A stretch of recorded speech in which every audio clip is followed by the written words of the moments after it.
Welcome to Perth, Scotland. Known as the Fair City, Perth is nestled beautifully on the banks of the River Tay, Scotland's longest river at 119 miles. This compact city sits at a vital transport corridor right on the border of the Highlands and Lowlands. It served as Scotland's medieval capital before being formally designated as the nation's seventh city in 2012.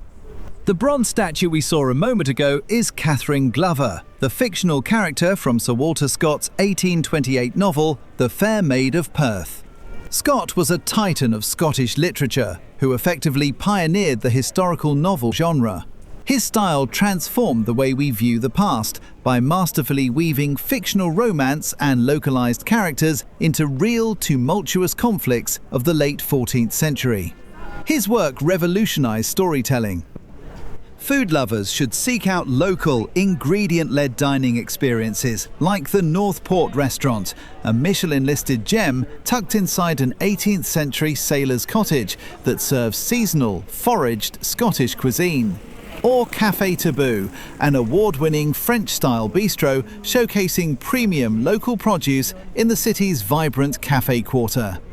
Here stands another captivating piece of public art. A large, 5-metre horizontal steel ring held up by two bronze male figures.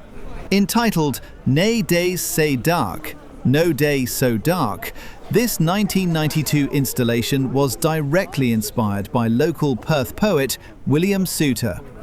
The two figures symbolically personify happiness and misery, pushing and leaning against the great steel loop. If you step closer and look inside the ring itself, you can read Souter's beautifully moving words inscribed into the metal. The story of Perth is entirely driven by its geography. The name itself comes from an ancient Pictish word meaning a wooded area, which describes the dense landscape early settlers found here. Because it was the exact spot where the river transitioned from a fresh waterway into a navigable tidal estuary, it was destined to become a powerhouse of power and trade. By the 12th century, it was granted royal burgh status, growing so wealthy and politically vital that it served as the unofficial capital of medieval Scotland, with Parliament and the royal court meeting here more than anywhere else. Up ahead on the right is Perth Theatre, one of Scotland's oldest and most beloved venues. While the city's theatrical roots date all the way back to 1589, this beautiful historic building officially opened its doors in 1900. It actually survived a devastating fire in 1924, but its magnificent late Victorian auditorium was meticulously restored to its original Edwardian glory. Following a £16.6 million modern transformation, the theatre completely revived its classic upper seating circles, while adding a state-of-the-art studio space. Today, it beautifully bridges its rich heritage with cutting-edge design, remaining the vibrant, creative heart of the city. One place worth visiting is the Perth Museum, where you can discover how Perth and Kinross shaped Scotland's history. The museum's centrepiece is the legendary Stone of Destiny, an ancient symbol of Scottish kingship and UK heritage. Still used in modern coronations, including King Charles III's in May 2023, this priceless artefact has returned to Perthshire for the first time in 7 centuries. Viewing this piece of living history is entirely free.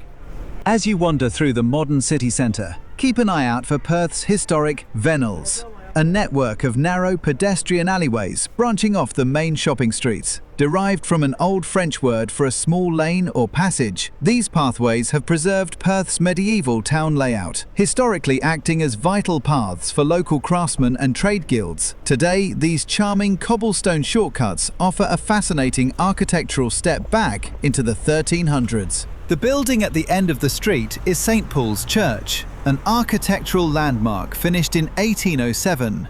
After closing its doors in 1986, it sat abandoned for over 30 years.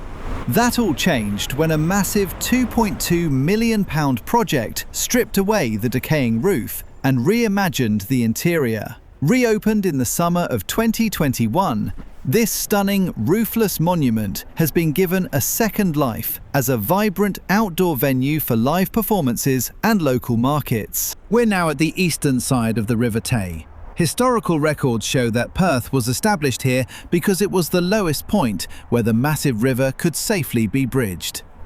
We're now walking in Norie-Miller Park, a beautiful urban green space nestled on the eastern banks of the River Tay, right between Smeaton's Bridge and Queen's Bridge.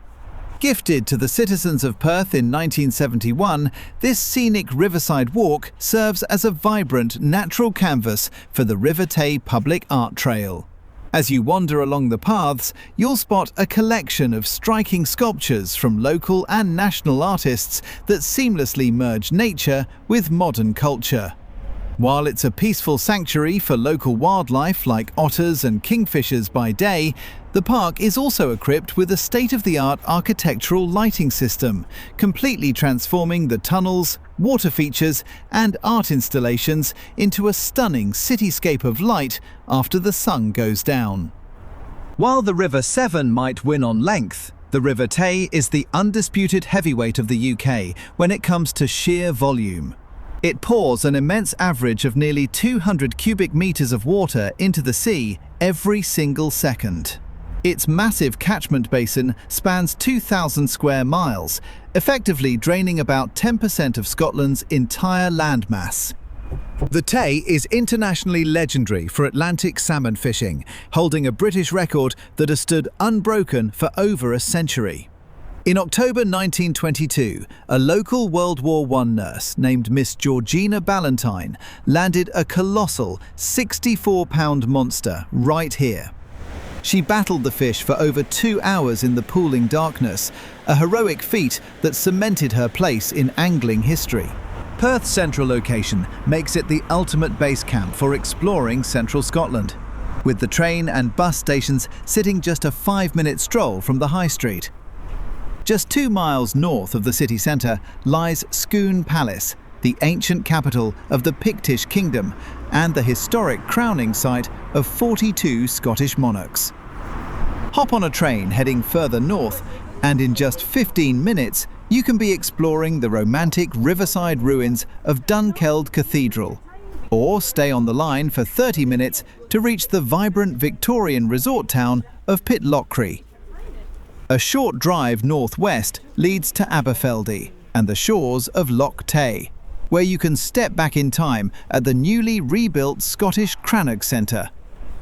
If you want to head west along the traditional Highland boundary line, a quick bus ride takes you to the historic market town of Crieff and the breathtaking manicured terracing of Drummond Castle Gardens.